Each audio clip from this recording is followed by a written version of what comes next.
ഫിസിക്സിലെ ഫസ്റ്റത്തെ ചാപ്റ്ററാണ് units and measurements.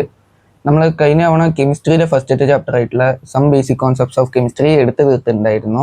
അതിൻ്റെ കൂടെ നിങ്ങൾക്ക് സിഗ്നിഫിക്കൻറ്റ് ഫിഗേഴ്സിൻ്റെ കാര്യങ്ങളും പറഞ്ഞിട്ടുണ്ടായിരുന്നു. ഇതും വളരെ ഈസി ആയിട്ടുള്ളൊരു ചാപ്റ്റർ തന്നെയാണ്. ഫസ്റ്റത്തെ ആയതുകൊണ്ട് തന്നെ അധികം കണ്ടന്റ് ഒന്നും ഇല്ല, ഒന്ന് രണ്ട് കാര്യങ്ങളും ശ്രദ്ധിക്കേണ്ടതുണ്ടെന്നേ ഉള്ളൂ. ഇതിപ്പോൾ 10 കഴിഞ്ഞ് +1 ആദ്യമായിട്ട് വരുന്നവർക്ക് ഇത്തിരി ചിലപ്പോൾ കൺഫ്യൂസിങ് ആവാനുള്ള ചാൻസ് ഉണ്ട്. എനിക്ക് തന്നെ അത്യാവശ്യം കൺഫ്യൂസിങ് ആയിരുന്നു. ബട്ട് ഇത്തിരി ഒന്ന് നോക്കിയാൽ തന്നെ പെട്ടെന്ന് പഠിച്ചെടുക്കാൻ പറ്റുന്ന ഒരു ചാപ്റ്ററാണ്. ഇന്ന് ഞാൻ നിങ്ങൾക്ക് യൂണിറ്റ്സ് ആൻഡ് മെഷർമെൻറ്റ്സിൻ്റെ ഫസ്റ്റ് പാർട്ടുമായാണ് വന്നിരിക്കുന്നത്. So welcome back to my channel. നിങ്ങൾക്ക് യൂണിറ്റ് എന്താണെന്നാണ് പറഞ്ഞുതരാൻ പോകുന്നത്. Unit is a standard fixed quantity use to express physical quantities. അതിന് നിങ്ങൾക്ക് ആദ്യം ഫിസിക്കൽ ക്വാണ്ടിറ്റീസ് എന്താണെന്ന് അറിയണം. ഫിസിക്കൽ ക്വാണ്ടിറ്റീസ് എന്ന് പറഞ്ഞാൽ നമുക്ക് മെഷർ ചെയ്യാൻ പറ്റുന്ന എന്തും, ലൈക്ക് നീളം, സമയം, ഒരു സാധനത്തിൻ്റെ വെയിറ്റ്, മാസ് എന്നിവയൊക്കെ നമുക്ക് അളക്കാൻ പറ്റുന്ന സാധനങ്ങളാണ് നമ്മൾ ഫിസിക്കൽ ക്വാണ്ടിറ്റി എന്ന് പറയുക. ഫിസിക്സിൽ നമ്മൾ മെയിൻലി ഡീൽ ചെയ്യുന്നത് ഫിസിക്കൽ ക്വാണ്ടിറ്റീസ് മാത്രമാണ്. നോൺ ഫിസിക്കൽ ക്വാണ്ടിറ്റീസിനെ നമ്മൾ സാധാരണ രീതിക്ക് ഡീൽ ചെയ്യാറില്ല. കാരണം ഫിസിക്സ് എന്ന് പറയുന്നത് ഫിസിക്കൽ ക്വാണ്ടിറ്റീസിൻ്റെ പറ്റിയുള്ള സ്റ്റഡിയാണ്. സോ അതിൽ ഫിസിക്കൽ ക്വാണ്ടിറ്റീസിനെ പറ്റി മാത്രമേ നമ്മൾ പഠിക്കുന്നുള്ളൂ. ഈ യൂണിറ്റ് എന്ന് പറയുന്നത് ഈ ഫിസിക്കൽ ക്വാണ്ടിറ്റീസിനെ മെഷർ ചെയ്യാൻ ഉപയോഗിക്കുന്ന ഒരുതരം ഫിക്സ്ഡ് ആയിട്ടുള്ള കുറച്ച് റെഫറൻസ് മെത്തഡുകളാണ്. നിങ്ങൾക്ക് ഞാൻ ഇപ്പോൾ പറയണ, ഇത് നിങ്ങളുടെ വീട്, ഇത് നിങ്ങളുടെ ഒരു കൂട്ടുകാരൻ്റെ വീട്. ഇവിടെ നിന്ന് നിങ്ങൾക്ക് 50 ദൂരം ഉണ്ട് വന്നു. ഈ 50 എന്ന് പറയുന്നത് നിങ്ങൾക്ക് എന്താന്ന് അറിയാൻ പറ്റില്ല. ലൈക്ക് 50 ദൂരം, 50 എന്ത് എന്നുള്ളത് അറിയില്ല. ഇപ്പോൾ നിങ്ങളുടെ ഫ്രണ്ടിന്റെ വീട് അടുത്താണ്. സോ ഞാൻ 50 മീറ്റർ എന്ന് കൊടുക്കണം. 50 മീറ്റർ എന്ന് പറയുമ്പോൾ നിങ്ങൾക്കൊരു ഐഡിയ കിട്ടും. ലൈക്ക് ഇത്ര ദൂരമാണ്. ഈ മീറ്റർ എന്നതാണ് ഇവിടെ ഈ ഒരു സംഭവത്തിന് കോണ്ടെക്സ്റ്റ് കൊടുക്കുന്നത്. ലൈക്ക് 50 മീറ്റർ ആണ്, സോ അത് അടുത്താണ്. ഇതിപ്പോൾ നിങ്ങൾ വിചാരിക്കുക 50 കിലോമീറ്റർ ആണ്. 50 കിലോമീറ്റർ അപ്പൊ ഭയങ്കര ദൂരമാണ്. സോ ഈ ദൂരത്തിന് നിങ്ങൾക്ക് ദൂരം എത്രയെന്ന് നിങ്ങൾക്ക് പറഞ്ഞു തരുന്നത് ഈ മീറ്റർ, കിലോമീറ്റർ എന്നിവയാണ്. അതേപോലെ നിങ്ങളിപ്പോ ഒരു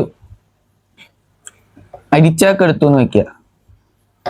ഇതൊരു 25 എന്ത് സാധാരണഗതിക്ക് ഇപ്പൊ 25 ഗ്രാമേ ഉള്ളൂ എന്ന് പറഞ്ഞാൽ നമുക്കറിയാം വളരെ കുറച്ചാണ്, ഒരു കൈപ്പിടിയിൽ ഒതുങ്ങുന്നതാണ് എന്നറിയാം.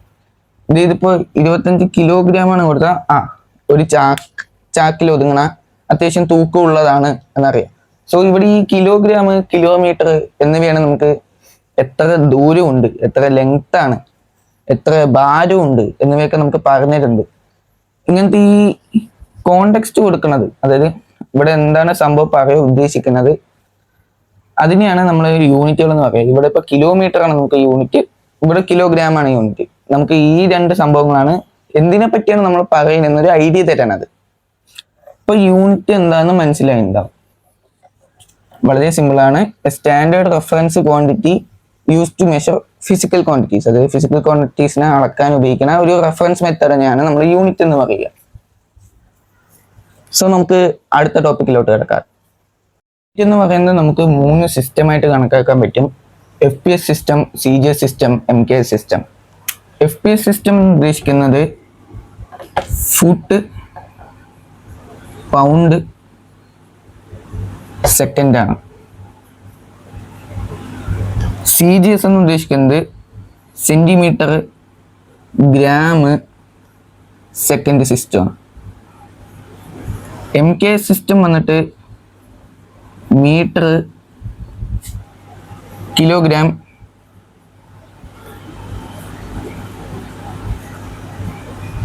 Second system. നിങ്ങളെ ഈ CGS സിസ്റ്റം അധികം നമുക്ക് ഉപയോഗിക്കാറില്ല. ഇതിൽ വേറെയും കുറേ സംഭവങ്ങൾ വരുന്നുണ്ട്. FPS സിസ്റ്റം കണ്ടിട്ടുണ്ടാവും. നമ്മൾ ബ്രിട്ടീഷ് രാജ്യങ്ങളൊക്കെ ഈ ഒരു സിസ്റ്റമാണ് ഉപയോഗിക്കുക കേട്ടോ. നമ്മൾ അളക്കുമ്പോൾ ഫൂട്ട്, നമ്മൾ വെയിറ്റ് ഒക്കെ നോക്കുമ്പോൾ പൗണ്ട് വെച്ചിട്ടാണ് അവർ കണക്കാക്കുക. ഈ അമേരിക്കൻസും ബ്രിട്ടൻ അല്ല, അമേരിക്ക അമേരിക്കൻസ് മെയിൻലി ഇതാണ് ഉപയോഗിക്കാറ്. നമ്മൾ മെയിൻലി ഉപയോഗിക്കുന്നതെന്ന് പറഞ്ഞാൽ MK സിസ്റ്റം ആണ്. മീറ്റർ കിലോഗ്രാം സെക്കൻഡ് ആണ്. നമ്മൾ ഇത്ര മീറ്റർ ഇത്ര കിലോമീറ്റർ എന്ന് പറയും. സാധനങ്ങൾ നോക്കുമ്പോൾ ഇത്ര കിലോ ആണെന്നാണ് കൂടുതലും പറയുക. നമ്മൾ കൂടുതൽ ഉപയോഗിക്കേണ്ട ഇപ്പോൾ MK സിസ്റ്റം ആണ്. FPS സിസ്റ്റം അമേരിക്കൻ ആ സൈഡിൽ ഉപയോഗിക്കുന്ന സംഭവമാണ്. അടുത്തതിലോട്ട് കിടക്കാം. ക്വാണ്ടിറ്റീസിനെ നമുക്ക് രണ്ട് രീതിക്ക് ഡിഫൈൻ ചെയ്യാൻ പറ്റും. Fundamental and derived. ഫണ്ടമെന്റൽ എന്ന് പറഞ്ഞാൽ ഇന്റർനാഷണലി അക്സെപ്റ്റ് ചെയ്തിട്ടുള്ള 7 ക്വാണ്ടിറ്റീസ് ഉണ്ട്. അതായത് SI international system of units accept ചെയ്തിട്ടുള്ള 7 ക്വാണ്ടിറ്റീസ് ഉണ്ട്. അത് വേറെ എവിടെ നിന്നും ഇല്ലാത്ത സ്വയമായിട്ട് നിൽക്കുന്ന 7 ക്വാണ്ടിറ്റീസ് ആണ്. അതിനാണ് നമ്മൾ ഫണ്ടമെന്റൽ ക്വാണ്ടിറ്റീസ് എന്ന് പറയുക. ഡിറൈവ്ഡ് എന്ന് പറഞ്ഞാൽ ഈ ഫണ്ടമെന്റൽ ക്വാണ്ടിറ്റീസിൽ നിന്ന് എടുത്തിട്ടുള്ള പുതിയ പുതിയ ഫിസിക്കൽ ക്വാണ്ടിറ്റീസിനെ നമ്മൾ ഡിറൈവ്ഡ് ക്വാണ്ടിറ്റീസ് എന്ന് പറയുക. നമുക്ക് പഠിക്കാനുള്ള 7 ഫണ്ടമെന്റൽ ക്വാണ്ടിറ്റീസിലുപരി ബാക്കിയുള്ള എല്ലാ ഫിസിക്കൽ ക്വാണ്ടിറ്റീസും നമുക്ക് ഡിറൈവ്ഡ് ആയിട്ടാണ് വരുന്നത്. നിങ്ങൾക്ക് 7 എണ്ണം എന്ന് പറയുമ്പോൾ ഞാൻ മുമ്പത്തെ കെമിസ്ട്രി ക്ലാസ്സിൽ എഴുതി കാണിച്ചിട്ടുണ്ട്. നല്ല ഇതിൽ എഴുതി കാണിക്കാം. നമുക്ക് ലെങ്ത് വരുന്നുണ്ട്, mass, time, temperature, amount of substance,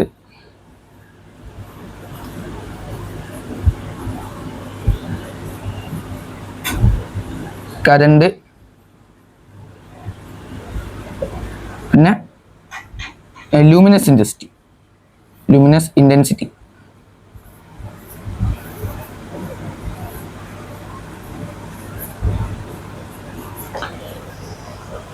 ഏഴ് ക്വാണ്ടിറ്റീസ് ആണ് നമുക്ക് വരുന്നത്. ഈ 7 ക്വാണ്ടിറ്റീസിൽ നിന്നാണ് ബാക്കിയുള്ള എല്ലാ ഫിസിക്കൽ ക്വാണ്ടിറ്റീസും എങ്ങനെയെങ്കിലും ഡിറൈവ് ആയിരിക്കുന്നത്. ഇവരുടെയൊക്കെ യൂണിറ്റിനായി ഇത് കാണിച്ചുതരാം. വളരെ ഇമ്പോർട്ടൻ്റ് ആണ്, എല്ലാവരും പഠിച്ചു വെച്ചിരിക്കുന്നതും ഇല്ലെങ്കിൽ എല്ലാവർക്കും ഓൾമോസ്റ്റ് എല്ലാവർക്കും അറിയുന്ന ഒരു സംഭവമാണ്. ആദ്യത്തെ 3 എന്തായാലും അറിയായിരിക്കും. ലെങ്ത്തിന് നമ്മൾ മീറ്ററിലാണ് കണക്കാക്കുക, M വെച്ച് ഡിനോട്ട് ചെയ്യുക. മാസിനെ നമ്മൾ കിലോഗ്രാം വെച്ചിട്ടാണ് ചെയ്യുക, കിലോഗ്രാം വെച്ചാണ് റെപ്രസെന്റ് ചെയ്യുക. kg ആണ്. ടൈമിനെ നമ്മൾ സെക്കൻഡ്സിലാണ് കേട്ടോ. സെക്കൻഡ്സ് ആണ് അതിൻ്റെ SI യൂണിറ്റ്, മിനിറ്റ് അല്ല, സെക്കൻഡ് ആണ് അതിൻ്റെ SI യൂണിറ്റ്. അറിഞ്ഞു വെച്ചിരിക്കുക, കൺഫ്യൂഷൻ ആവരുത്. സെക്കൻഡ് ആണ്. ഇതൊക്കെ നമ്മൾ നേരത്തെ പഠിച്ചതായിരിക്കും 10-ലെങ്ങാണ്ട്, ബട്ട് സ്റ്റിൽ അറിഞ്ഞു വെച്ചിരിക്കുന്നത് നല്ലതാണ്. ടെമ്പറേച്ചർ നമ്മുടെയൊക്കെ ഒരു ഇതിൽ സാധാരണ രീതിക്ക് സെൽഷ്യസ്, ഫാരനൈറ്റ് ഒക്കെ പറയാറുണ്ട്. മിക്കപ്പോഴും സെൽഷ്യസ് ആണ് പറയാറുള്ളത്. ബട്ട് ടെമ്പറേച്ചറിന്റെ SI യൂണിറ്റ് ഇപ്പൊ തന്നെ അറിഞ്ഞു വെച്ചിരിക്കുക, കെൽവിൻ ആണ് കേട്ടോ. സെൽഷ്യസ് അളക്കാൻ ഉപയോഗിക്കും, ഫാരനൈറ്റ് ഉപയോഗിക്കും, ബട്ട് SI യൂണിറ്റ് എന്ന് പറയുമ്പോൾ അത് കെൽവിൻ മാത്രമാണ്. ക്യാപിറ്റൽ K ആണ് കേട്ടോ, സ്മോൾ K അല്ല, ക്യാപിറ്റൽ K ആണ്. പിന്നെ എമൗണ്ട് ഓഫ് സബ്സ്റ്റൻസ്, നമ്മൾ കെമിസ്ട്രിയിലൊക്കെ ഒരുപാട് പഠിച്ചിട്ടുള്ള ഒരു വാക്കാണ്, മോള്. അതിന് MOL വെച്ചിട്ടാണ് ഡിനോട്ട് ചെയ്യുക. കറണ്ടിനെ നമ്മൾ കറണ്ടിന്റെ യൂണിറ്റ് എന്ന് പറയുന്നത് ആംപിയർ ആണ്. അതും ക്യാപിറ്റൽ A ആണ് കേട്ടോ. ഇനി ലൂമിനസ് ഇൻറ്റൻസിറ്റി നമുക്ക് പഠിക്കാനില്ല, സ്റ്റിൽ 7 SI യൂണിറ്റിന്റെ എന്തായാലും അറിഞ്ഞു വെച്ചിരിക്കേണ്ടത് നല്ലതാണ്. കാരണം ആർക്കറിയാം, ചിലപ്പോൾ ഒരു മാച്ച് ദ ഫോളോയിങ് ആയിട്ടൊക്കെ ചോദിക്കാൻ ചാൻസ് ഉണ്ട്. അപ്പോൾ ഇത് ചോദിച്ചാലും അറിഞ്ഞിരിക്കണം. ക്യാൻഡലയാണ് ഇതിന്റെ യൂണിറ്റ്. CD ആണ് റെപ്രസെന്റ് ചെയ്യാൻ ഉപയോഗിക്കുക. അപ്പോൾ നമ്മൾ 7 ഫണ്ടമെന്റൽ ക്വാണ്ടിറ്റീസും അതിൻ്റെ യൂണിറ്റ്സും പഠിച്ചിട്ടുണ്ട്. ലെങ്ത്തിന്റെ മീറ്റർ ആണെന്ന് അറിയാം, മാസിന്റെ കിലോഗ്രാം ആണ്, ടൈമിന്റെ സെക്കൻഡ്സ് ആണ്, ടെമ്പറേച്ചറിന്റെ കെൽവിൻ ആണ്, സബ്സ്റ്റൻസിന്റെ മോൾ ആണ്, കറണ്ടിന്റെ ആംപിയർ ആണ്, ലൂമിനസ് ഇൻറ്റൻസിറ്റി കാൻഡല. അടുത്ത ടോപ്പിക്കിലോട്ട് കിടക്കാം. അപ്പോൾ ഈ 7 ക്വാണ്ടിറ്റീസ് എല്ലാവരും പഠിച്ചു എന്ന് വിശ്വസിക്കുന്നു. നമുക്ക് അടുത്ത കാര്യങ്ങളിലോട്ട് കിടക്കാം. ഇൻവേർഡായിട്ട് ചോദിക്കാൻ സാധ്യതയുള്ള 2 ക്വാണ്ടിറ്റീസ് ആണ്. ഇതിനെ നമ്മൾ സപ്ലിമെന്ററി ക്വാണ്ടിറ്റീസ് എന്നാണ് പറയാറ്. ഇതിൽ 2 വരുന്നത് പ്ലെയിൻ ആംഗിളും സോളിഡ് ആംഗിളും ആണ്. പ്ലെയിൻ ആംഗിൾ എന്ന് പറയുന്നത് റേഡിയൻ യൂണിറ്റിലാണ് മെഷർ ചെയ്യുക. നിങ്ങൾ ഈ ഒരു ഫോർമുല മാത്സിൽ ട്രിഗണോമെട്രി എന്ന ചാപ്റ്ററിൽ പഠിക്കും. ഇവിടെ കണക്കാക്കുന്ന ആംഗിളിനെയാണ് നമ്മൾ റേഡിയൻ എന്ന് പറയുക. പിന്നെ ഉള്ളത് സോളിഡ് ആംഗിളാണ്. സോളിഡ് ആംഗിളിൻ്റെ യൂണിറ്റ് നമുക്ക് സ്റ്റെറേഡിയനാണ് വരുന്നത്. ഇത് രണ്ടെണ്ണത്തിന് കൂടുതൽ വിശദീകരണമൊന്നുമില്ല, അറിഞ്ഞു വെച്ചാൽ മതി. കാരണം ഇതിൻ്റെ യൂണിറ്റ് വൺ വേർഡിന് ചോദിക്കാനാണ് സാധ്യതയുള്ളത്. അടുത്തതിലോട്ട് കിടക്കാം. നമ്മൾ അറിഞ്ഞിരിക്കേണ്ട ഒരു സംഭവമാണ് എങ്ങനെയാണ് ക്വാണ്ടിറ്റീസിനെ 10ന്റെ പവറിലായിട്ട് എഴുതുകയാണ്. അതായത് വളരെ വലിയ ക്വാണ്ടിറ്റീസോ അല്ലെങ്കിൽ വളരെ ചെറിയ ക്വാണ്ടിറ്റീസോ എഴുതുമ്പോൾ നിങ്ങൾക്ക് അതിൻ്റെ കാൽക്കുലേഷൻ ഭയങ്കര ബുദ്ധിമുട്ടായിരിക്കും. സോ നമ്മളത് 10ന്റെ പവറായിട്ട് എഴുതാറുണ്ട്. ഒരുപാടെണ്ണം നമുക്ക് NCERT-യിലൊക്കെ പറയുന്നുണ്ട്. ബട്ട് നിങ്ങൾക്ക് അറിഞ്ഞു വെച്ചിരിക്കേണ്ട ഒരു 5 എണ്ണം ഞാൻ എഴുതിയിട്ടുണ്ട് കേട്ടോ. 10⁻² എന്ന് പറയുന്നത് സെൻറ്റിയ എന്ന് അറിഞ്ഞു വെച്ചിരിക്കുക. 10⁻³ വന്നിട്ട് മില്ലി, 10⁻12 വന്നിട്ട് പൈക്കോ. ഇത് കെമിസ്ട്രിയിൽ ചിലപ്പോൾ ഉപകാരം വരും. 10⁻³ വന്നിട്ട് കിലോ, 10⁻6 വന്നിട്ട് മൈക്രോ. ഈ 5 എണ്ണം അറിഞ്ഞു വെച്ചിരിക്കുക. ഇത് കാണാപ്പാടം പഠിക്കണമെന്ന് ചോദിച്ചാൽ അതെ, കാണാപ്പാടം പഠിക്കുക വേണം. കാരണം ഇത് വളരെ യൂസ്ഫുൾ ആയിട്ടുള്ളൊരു സംഭവമാണ്. അടുത്ത ഇമ്പോർട്ടൻറ്റ് ടോപ്പിക്കിലോട്ട് കിടക്കാം നമുക്ക്, വിച്ച് ഇസ് ഡൈമെൻഷൻസ്. തന്നെ ഏറ്റവും വേണ്ടപ്പെട്ട ഭാഗത്തോട്ട് നമ്മൾ കടന്നിരിക്കുന്നത് വിച്ച് ഇസ് ഡൈമെൻഷൻ. ഡൈമെൻഷൻ എന്താണെന്ന് വെച്ച് കഴിഞ്ഞാൽ dimension of A physical quantity is the power or exponent which the base quantities are raised in order to represent the quantity. Complicated ആണ്, പറഞ്ഞില്ല. നിങ്ങൾ അറിഞ്ഞിരിക്കേണ്ട 3 ക്വാണ്ടിറ്റീസിൻ്റെ ഡൈമെൻഷൻസ് ആണ് പറഞ്ഞുതരാൻ പോണത്. ആദ്യം തന്നെ ലെങ്ത്ത്, മാസ്, ടൈം. ലെങ്ത്തിനെ നമ്മൾ L എന്ന് എഴുതും, മാസിനെ നമ്മൾ ക്യാപിറ്റൽ M എന്ന് എഴുതും, ടൈമിനെ നമ്മൾ ക്യാപിറ്റൽ T എന്ന് എഴുതും. ഡൈമെൻഷൻസ് എഴുതുമ്പോൾ അറിയേണ്ടതെന്ന് പറഞ്ഞാൽ സ്ക്വയർ ബ്രാക്കറ്റ് മാർക്കരുത്, ക്യാപിറ്റൽ. ഈ 3 എണ്ണത്തിനെ ബേസ് ചെയ്തിട്ടാണ് ബാക്കിയുള്ളവരുടെ ഡൈമെൻഷൻസ് എല്ലാം ഡിഫൈൻ ചെയ്യുന്നത്. നമുക്കിപ്പോൾ പഠിക്കാനുള്ളത് വരെ ഇപ്പം ഞാൻ ഒരു എക്സാമ്പിൾ എടുത്തുതരാം. ഒരു ഏരിയ എടുക്കണം. ഏരിയയുടെ ഡൈമെൻഷൻ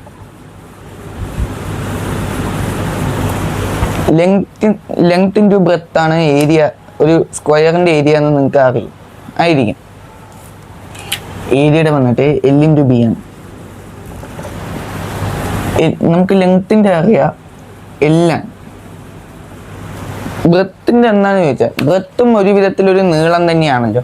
ലൈക്ക് ലെങ്ത് പറയുമ്പോൾ ഇങ്ങനെയുള്ള നീളം, ബ്രെത്ത് എന്ന് പറയുമ്പോൾ ഇങ്ങനെയുള്ള നീളം. സോ രണ്ടും ലെങ്ത് തന്നെയാണ് ഒരു വിധത്തിൽ. സോ അതിൻ്റെയും ഡൈമെൻഷൻ L തന്നെയായിരിക്കും.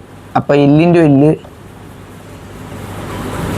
L⁻² ആണ് ഇതിൻ്റെ ഡൈമെൻഷൻ, ഏരിയയുടെ ഡൈമെൻഷൻ. നിങ്ങൾക്ക് വോളിയൂമിൻ്റെയും പറഞ്ഞത് ഇതേപോലെ നോക്കിക്കോ. വോളിയൂമും എടുക്കുക. അത് length into breadth into height ആണ്. ലെങ്ത്തിൻ്റെ നമുക്കറിയാം L ആണ്, ബ്രെത്തിൻ്റെ നമ്മളിപ്പോൾ പറഞ്ഞു L ആണ്. ഹൈറ്റിൻ്റെ എന്താണ്? ഹൈറ്റ് ഒരു നീളം തന്നെയാണല്ലോ. ഇത് ഇങ്ങനെ ലെങ്ത്ത്, ഇങ്ങനെ ബ്രെത്ത്, ഇങ്ങനെ ഹൈറ്റ് ആണെന്ന് വെക്കുക. ഒരു സ്ക്വയറാണ് ബേസ് എന്ന് വെക്കുക. ഇത് ലെങ്ത്ത്, ബ്രെത്ത്, ഹൈറ്റ്, 3ഉം ലെങ്ത് തന്നെയാണല്ലോ. സോ ഇതിൻ്റെയും ഡൈമെൻഷൻ L തന്നെയാണ് കേട്ടോ. സോ നമുക്ക് വോളിയൂമിൻ്റെ ഡൈമെൻഷൻസ് വരിക L³ ആണ്, അല്ലെങ്കിൽ L⁻³ എന്ന് പറയും. ഇതാണ് ഡൈമെൻഷൻസിൻ്റെ ബേസിക്. ഈ ഒരു സംഭവം വെച്ചിട്ട് മാത്രമാണ് നമ്മുടെ ഇനിയുള്ള ചാപ്റ്റർ ഓടിക്കൊണ്ടേയിരിക്കുക. വളരെ സിമ്പിളായിട്ടുള്ളൊരു ടോപ്പിക്കാണിത്. ഞാൻ കുറച്ച് ബേസിക് ആയിട്ടുള്ള ഫിസിക്കൽ ക്വാണ്ടിറ്റീസിൻ്റെ ഡൈമെൻഷൻസ് എഴുതി കാണിച്ചില്ല. നമുക്ക് അടുത്ത പാർട്ടിൽ നമുക്ക് വേറെ പ്രിൻസിപ്പിളൊക്കെ വരുന്നുണ്ട്. പ്രിൻസിപ്പിൾ ഓഫ് ഹോമോജീനിറ്റി അങ്ങനെ ഒരു സംഭവങ്ങളൊക്കെ വരുന്നുണ്ട്. ഡൈമെൻഷനൽ അനാലിസിസ് അങ്ങനെ കുറേ സംഭവങ്ങൾ വരുന്നുണ്ട്. ഇപ്പം ഞാൻ കുറച്ച് ക്വാണ്ടിറ്റീസിൻ്റെ ഡൈമെൻഷൻ എഴുതി കാണിച്ചുതരാം. നമ്മൾ തുടങ്ങി വയ്ക്കുക സ്പീഡിൻ്റെ ഫോർമുല എന്താ? ഡിസ്റ്റൻസ് ബൈ ടൈം അല്ലേ?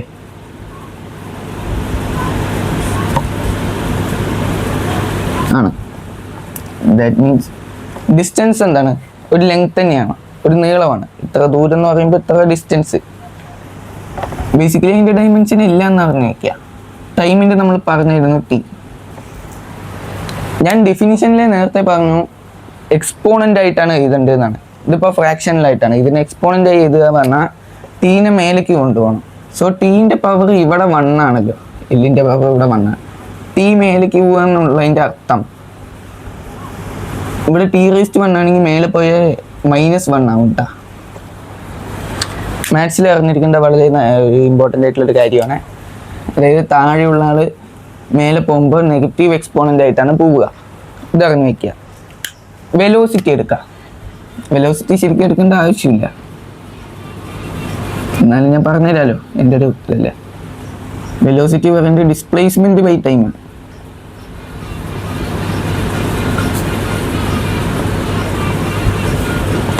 ഡിസ്പ്ലേസ്മെൻറ്റ് എന്താണ്? സ്ട്രെയിറ്റ് ലൈൻ ഡിസ്റ്റൻസ്, ഏറ്റവും ഷോർട്ടസ്റ്റ് സ്ട്രെയിറ്റ് ലൈൻ ഡിസ്റ്റൻസിനെയാണ് നമ്മൾ ഡിസ്പ്ലേസ്മെൻറ്റ് എന്ന് പറയുക. അത് ലെങ്ത് ആണല്ലോ. So that is also L/T. അതിൻ്റെ ഡൈമെൻഷൻ നിങ്ങൾക്ക് വരും L⁻⁻1. സ്പീഡിൻ്റെ വെലോസിറ്റിയുടെ ഒരേ ഡൈമെൻഷനാണ്. ആക്സലറേഷൻ്റെ എടുക്കാം. ആക്സലറേഷൻ എന്താണ്?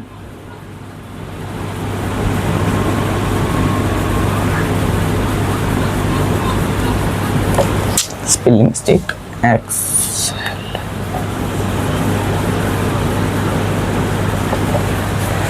ആക്സലറേഷൻ്റെ formula actually difference in velocity by time ആണ്. അതായത് ΔV/ΔT ആണ്.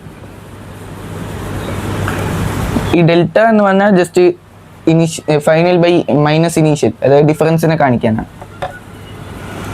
നിങ്ങളിപ്പോൾ final velocity minus initial velocity ചെയ്തു, ചേഞ്ച് ഇൻ വെലോസിറ്റിയാണ് കിട്ടണത്. അതും വെലോസിറ്റി അല്ലേ, എങ്ങനെ പോയാലും. ഇപ്പോൾ ഫൈനലിൽ നിന്ന് ഇനീഷ്യൽ മൈനസ് ചെയ്തു, അപ്പോൾ നമുക്ക് കിട്ടേണ്ട അതിൻ്റെ ഇടയിലുള്ള വെലോസിറ്റി ആണല്ലോ കിട്ടുക.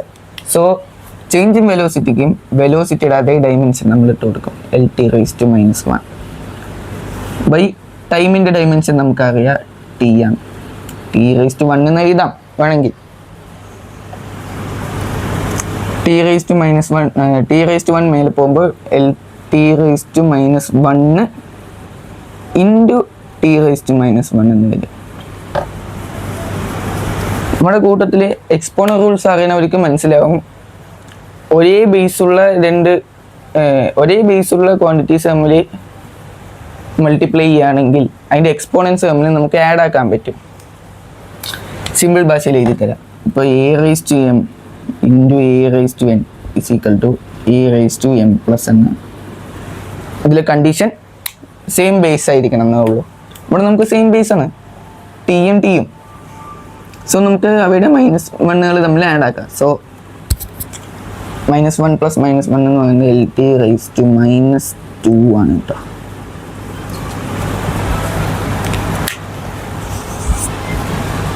നമ്മൾ 3 ബേസിക് കാര്യങ്ങളുടെ ചെയ്തു. ഇനി നിങ്ങൾ അറിഞ്ഞിരിക്കേണ്ടത് വെറുതെ എഴുതി കാണിച്ചു തരാം, ഫോഴ്സിൻ്റെയാണ്. നമ്മൾ 10 തൊട്ടേ പഠിച്ചു വരുന്ന ഇക്വേഷനാണ് F = ma, F = ma എന്ന് കുറേ പഠിച്ചിട്ടുണ്ട്. ഡൈമെൻഷൻ കണ്ടുപിടിക്കുക. മാസിൻ്റെ വന്നിട്ട് നമുക്കറിയാം ക്യാപിറ്റൽ M ആണ്. നമ്മൾ ആക്സിലറേഷൻ്റെ കണ്ടുപിടിച്ചു L⁻⁻2 ആണ്.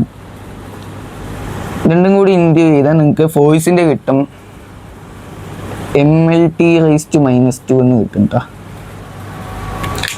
അറിഞ്ഞു വെച്ചിരിക്കേണ്ട ഒരു ഡൈമെൻഷണൽ ഫോർമുലയാണ് ഫോഴ്സിൻ്റെ. നമുക്ക് പലപ്പോഴും ആവശ്യം വരുന്ന ഒരു സംഭവമാണ്. ഇതൊക്കെയാണ് ബേസിക് ആയിട്ട്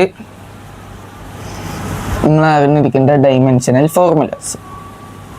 ഇനിയും കുറേ ക്വാണ്ടിറ്റീസിന് ഉണ്ട്, ബട്ട് എനിക്കിപ്പോൾ ടൈമില്ല. സോ ഞാൻ അടുത്ത വീഡിയോയിൽ, അതായത് നാളെ വരുന്ന ഒരു വീഡിയോയിൽ ഇനിയുള്ള ക്വാണ്ടിറ്റീസിൻ്റെയും ഡൈമെൻഷണൽ ഫോർമുല എക്സ്പ്ലെയിൻ ചെയ്യാം. വീഡിയോ ഇത്രേ ഉള്ളൂ കേട്ടോ. നമ്മൾ യൂണിറ്റ്സ് എന്താണെന്ന് പറഞ്ഞു തന്നു, ഫണ്ടമെൻ്റൽ ക്വാണ്ടിറ്റിയും ഡിറൈവ്ഡ് ക്വാണ്ടിറ്റിയും പറഞ്ഞു, ഫിസിക്കൽ ക്വാണ്ടിറ്റീസ് എന്താണെന്ന് പറഞ്ഞു തന്നു, 7 SI യൂണിറ്റുകൾ പറഞ്ഞു തന്നു, ഡൈമെൻഷൻസ് എന്താണെന്ന് പറഞ്ഞു, അത് എങ്ങനെയാണ് ഡൈമെൻഷൻസ് കണ്ടുപിടിക്കാമെന്ന് വരെ പറഞ്ഞു തന്നു. നമുക്ക് +1 എക്സാമിന് കഴിഞ്ഞ തവണ ഞാൻ എഴുതിയ എക്സാമിന് വാട്ട് ഈസ് യൂണിറ്റ് എന്ന് വരെ ചോദിച്ചിട്ടുണ്ട്. അതുകൊണ്ടാണ് ഞങ്ങൾക്ക് യൂണിറ്റിൻ്റെ ഡെഫിനിഷൻ വരെ എഴുതി തന്നത്. കാരണം നമുക്ക് ഞാൻ എക്സാമിന് ചോദിച്ചപ്പോൾ എൻ്റെ എക്സാമിന് ചോദിച്ചപ്പോൾ ഇത്തിരി കൺഫ്യൂഷനായി തോന്നിയ ഒരു സംഭവമാണ് യൂണിറ്റ്. എന്താണ് യൂണിറ്റ് എന്ന് ചോദിച്ചപ്പോൾ ഞാൻ ഒന്ന് ഞെട്ടി. അതുകൊണ്ടാണ് ഞാൻ നിങ്ങൾക്ക് അതിൻ്റെ ഡെഫിനിഷൻ എഴുതി തന്നത്, നിങ്ങൾക്ക് ബുദ്ധിമുട്ടുണ്ടാവാണ്ടിരിക്കാൻ. സോ ഇന്നത്തെ വീഡിയോ ഇത്രയേ ഉള്ളൂ. നാളത്തെ പാർട്ടാകുമ്പോൾ തന്നെ ചിലപ്പോൾ ഈ ചാപ്റ്റർ തീരും, ചിലപ്പോൾ എന്തായാലും തീർക്കും. കാരണം അത്ര കണ്ടൻറ്റേ ഉള്ളൂ, കുറച്ച് കണ്ടൻറ്റേ ഉള്ളൂ, ഒരുപാട് പഠിക്കാൻ മാത്രമൊന്നുമില്ല. സിമ്പിൾ ചാപ്റ്ററാണ്, എല്ലാവരും ഒന്നും കൂടി നോക്കുക. അധികം ബുദ്ധിമുട്ടൊന്നും ഇല്ലാണ്ട് പഠിച്ചു പോകാൻ പറ്റുന്ന ഒരു ചാപ്റ്ററാണ്. സോ ഇന്നത്തെ വീഡിയോ ഇത്രയേ ഉള്ളൂ. Thank you so much for watching. Love you all.